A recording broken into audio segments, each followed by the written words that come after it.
Hello and welcome to Season 3 of CarWale's Driver's Car Series.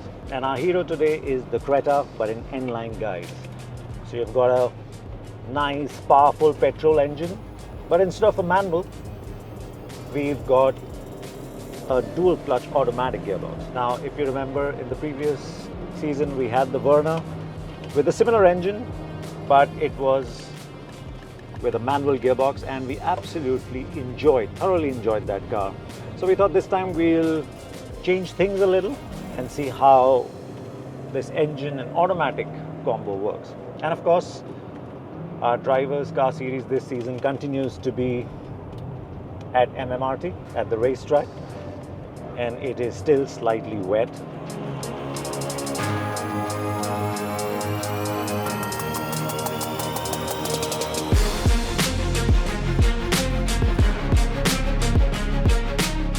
N Line is different from an N car, but the ethos of the N, says Hyundai, is carried to its N Line cars as well. So after the i20 and the Venue, we now have the Creta draped with red sporty lines. The engine in question here is the 1.5-litre 4-cylinder direct injection turbocharged unit. It packs in everything you want in a new age performance engine. It makes 160 bhp and 253 Nm of torque, with all this torque unsurprisingly being available from 1500 RPM. Joys of a PGDI petrol, if you will. The engine is then mated to either a 6-speed manual or a 7-speed dual-clutch automatic, which then drives the front wheels. It has disc brakes all around for better stopping power, and it runs 215-section 18-inch tires for a bigger contact patch. All of this should help it navigate the track with dignity. In a world where cars and their engines are evolving at breakneck speed, one thing remains constant: the need for fuel that can keep up. Enter Indian Oil XP95, the premium petrol for today's new age cars. It is for those who refuse to settle for ordinary, even when it comes to what fuels their cars. XP95 is more than just a 95-octane petrol. It's a game changer. It is the perfect diet for today's high-output direct-injection turbocharged engines that need to deliver both enhanced performance and improved fuel efficiency in one package. Not to mention environmental sustainability. XP95 is that shield they need, designed to reduce stress and maximize performance. And the best part, XP95 isn't just good for your car, it's also better for the planet. With significantly reduced carbon monoxide emissions, it's cleaner, more sustainable choice for a greener tomorrow.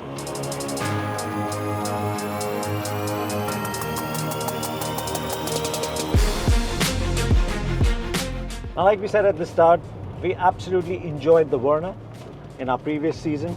We loved the engine. It's a nice, easy revving, torquey, powerful engine, and that of course continues on the Creta as well.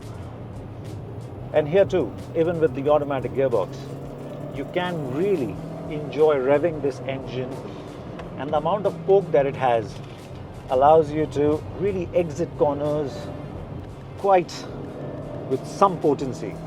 Of course, because it's wet, we're getting a lot more understeer on power than we did with the Verna, and of course the Creta also as a car is heavier with its center of gravity set higher, so there is of course that affinity to understeer, if you will, compared to the Verna. So you have to be a little more careful on how you apply the power, but the connect between the throttle and what the car does is again fantastic. So this is an engine that if you love driving, you will absolutely have a great time with.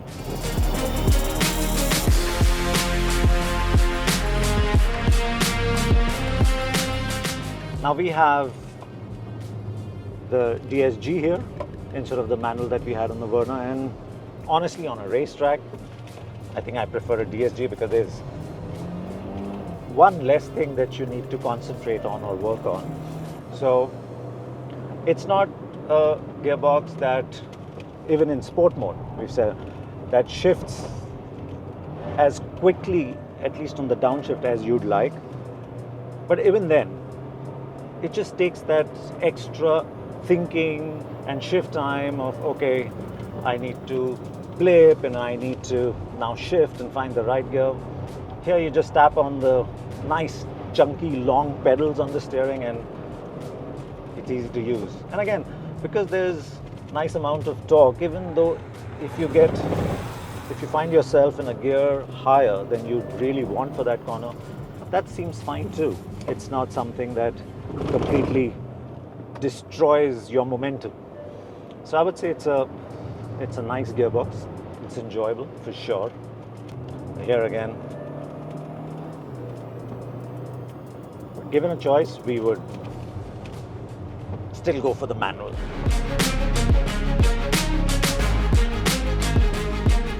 As far as steering response goes, the Creta N Line steering is nice. You can turn in, and it probably doesn't turn in as sharply as you would want, but it's not exactly slow, so you can you have to keep that in mind. And it's not like you need to turn in a lot more for it to respond, because the harder you turn, because of the weight and how the car is set up, it will start to understeer. So you still need to nurse the car into corners instead of chucking it. And if you like to get the tail out, because that's a nicer, enjoyable way of driving, then the Creta N Line leaves a little to be desired in terms of the steering department. Would we have liked a nicer, quicker steering? Yes. Are we unhappy with the way it is right now? No, not really. We are absolutely fine with it. And because the track is wet, you need to constantly open up the steering the moment you find understeer. And because it's quick enough, you're not really struggling so much with it. So like here now, you need to keep opening it so that it catches the line. But it's manageable. Not very exciting, but I think goes with the whole Creta N Line setup quite well.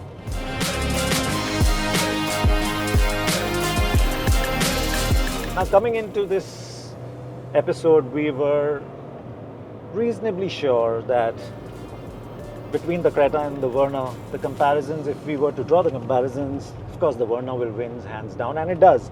The Creta is a heavier car, it's a more roly-poly car, and you can feel that. But we'd expect it to be a lot worse than it's turned out to be, and this is on a racetrack, a wet racetrack, so there's a little more work that's involved to keep things fine, but it's not all over the place. It's not a car that we're struggling with and hitting the steering and cribbing and crying because it's just not doing what we want it to do. It does. You just have to be reasonable, I think, with your expectations of what you really want from it. And if you have that, then you can actually have fun, because even though it rolls, even though there's understeer when you enter the corner, it is manageable. And we're driving, of course, with the ESP off, and we'd love the rear to come out, but given the conditions, we're finding it very difficult.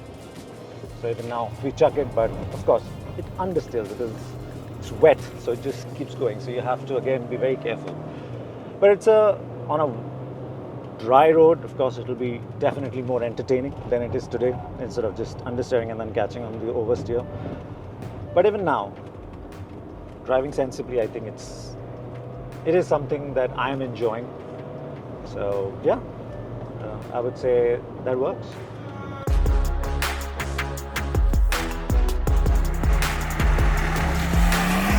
Now in terms of braking, it is sharp. You can feel the front nicely dive in, and you can rely on the brakes quite heavily. You can trail brake as well, but because it's wet, you don't really want to do that because you're just getting more and more understeer with trail braking. So you want to finish it beforehand, and you can brake late. You just have to be a little more sensible about what you want to do with it. But brakes are strong, if not the sportiest that we've seen, because we're hitting our braking markers consistently. We're not finding any sort of brake fade. So I would say it is better than acceptable. It's again not as good as the Verna, but then this is an SUV, so we knew that going in. So between the Creta N Line and the sportier Verna, I would pick the Verna any day of the week. But of course, if you are somebody who thinks about the family more and you want an easier ingress, egress, but when the family's not here and you've got a nice winding road to hit and you still want to indulge in some amount of fun, you can look at the Creta N Line. Just don't expect a lot. If you are reasonable with your expectations like we are today, it is actually playful enough and enjoyable enough.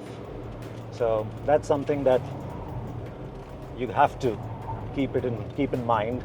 But otherwise, I wouldn't say that this is a car that is sporty. But for our driver's car season, where we're looking at everyday cars that have that slight edge of sportiness, so you can indulge the enthusiast in you, yes, you can go for the Creta N Line. It will satisfy that urge, no question.